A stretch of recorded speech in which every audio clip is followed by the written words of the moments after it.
Mischief opens a long time ago, in a pissant Ohio town, where an average horny high school student, Jonathan Bella, lives his insignificant life by crashing his dad's car, watching D-cups walk down the street, and getting his rocks off by reading nudist magazines. His life turns around when he meets the new kid in town, Jean Harbra. Jean is experienced with the ladies and instantly makes it his mission to help Jonathan lose his virginity to his crush Marilyn, because there is nothing better to do in their pissant Ohio town.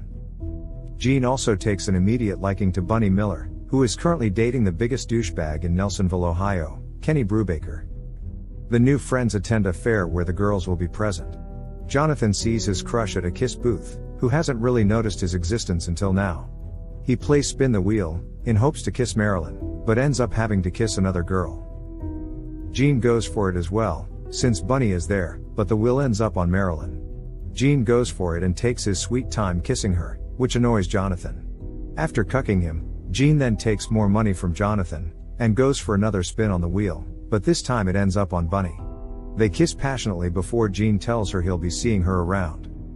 The next day, Jean gives some advice to Jonathan about how to talk with girls and how to present himself. He also criticizes his outfit and tells him to shrink his jeans, so his bulge sticks out, as girls are fascinated by that.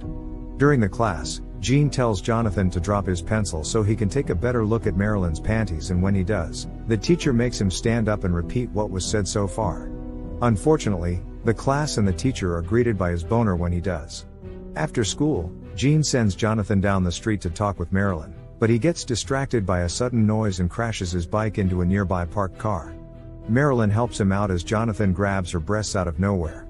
He apologizes, but Marilyn doesn't seem to mind or care. Jonathan thanks Jean afterwards, since this is his first real breast that he touched, but Jean reassures him that this is nothing and that he will be going all the way. Marilyn suddenly arrives and asks if Jonathan is feeling better.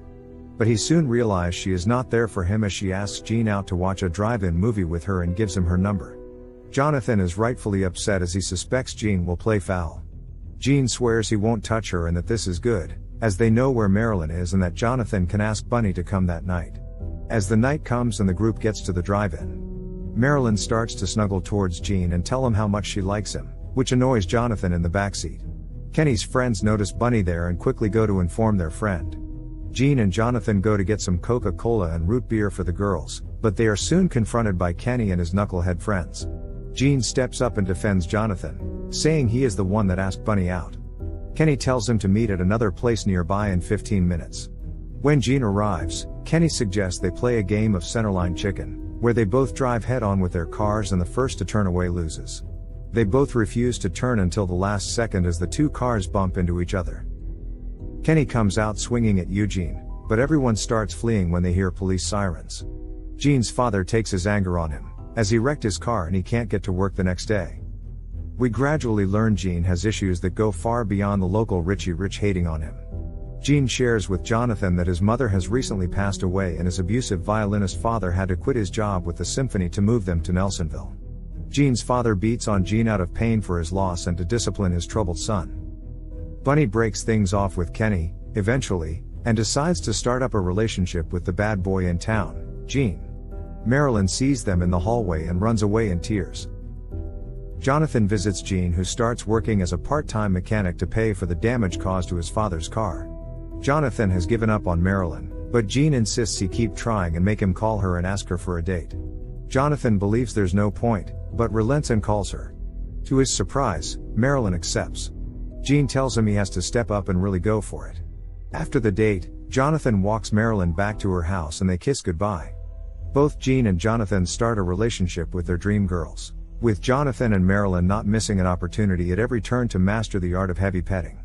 One afternoon, while Jean and Bunny are bareback riding in a local pasture, Jonathan strenuously tries to get Marilyn out her panties and bareback ride her in the front seat of his dad's car. When they get caught by their friends, the car door accidentally opens, Jonathan rips Marilyn's pantaloons off her body, and the couple creates a very memorable 1980s movie poster. Jonathan and Marilyn quickly get past their embarrassing petting session and decide to take their relationship to the next level when Marilyn's parents leave town for the weekend. Marilyn invites Jonathan to her house one beautiful Saturday afternoon and proceeds to lead him to her bedroom. Marilyn puts on some mood music, then turns her innocent teddy bear, so it can't watch the upcoming exploits. The teens begin undressing each other, and we learn Mother Nature has blessed Marilyn with a pair of golden globes, worthy of their award-winning ceremony. A naked Marilyn crawls into her bed and convinces Jonathan he needs to remove his underwear before the action can truly begin. This is it. This is the moment Jonathan dreamed of for the last 18 years of his life. Just as the teens begin to explore their bodies, the backwards Jonathan confesses to Marilyn he didn't bring any protection with him. Marilyn tells Jonathan they can play, but they can't go all the way. Jonathan, being relentless, convinces his girlfriend to play just the tip. The joyous game proceeds, and Marilyn's dog Lassie enters the room to see if Jonathan has fallen down the well. Marilyn gets distracted by the dog, but Jonathan stays focused, doesn't pull out of his mission, and completes his conquest.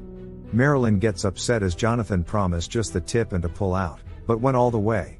He also learns she is not a virgin like he thought. Things turn comical when Marilyn's parents unexpectedly return home. Jonathan has to get dressed and flee the scene before he gets caught. He flies out of the bedroom window, but ends up hanging right in front of Marilyn's mother, who also has the fortune of watching Jonathan's pants fall to the ground. Meanwhile, Bunny's parents want her and Kenny to get back together, so they set up a dinner with Kenny at their house, which Jean finds out about, and gets angry with Bunny the next day. Jean is upset, because the only reason Kenny is seen and liked by Bunny's parents is because he comes from a rich family. Kenny and his friends visit Eugene at the gas station where he works and talk condescendingly to him, as they make him wipe the mirrors and fill his car up. Later, Jean and Jonathan have a dinner at a local drive-in when Kenny suddenly shows up and starts telling Jean that Bunny's parents think he is trash and to stay away from her. Jean's patience runs out and he starts a brawl. When Kenny's friends try to intervene, Jonathan jumps in to help his friend, but quickly gets sent flying and also receives a broken arm. Jean and Kenny continue to fight and trash the whole place, until the restaurant owner comes up with a shotgun to stop the brawl and scatter the crowd. While Jonathan congratulates Jean for beating the crap out of Kenny, Eugene's father is enraged by his son's behavior and kicks him out of the house forever. Jean decides to leave Nelsonville. Meanwhile, an injured Jonathan goes to school where he gets bullied by Kenny and his friends. He sits alone when Marilyn comes over and tells him that Jerry Yeager, the quarterback of their football team last year, is in town, and asked her out to be his date for the prom. She wants to go with him, but wanted to ask Jonathan first. Jonathan doesn't buy it, however, as he remembers they had a lousy football team last year and tells her and Jerry to go F themselves. Time passes as prom night comes. Jonathan sits alone in a bar when he is suddenly greeted by Jean, who came back. The duo go to the prom where Jonathan sees Marilyn dancing with Jerry and Bunny with Kenny. Eugene is quickly told to leave as he is no longer a Nelsonville student.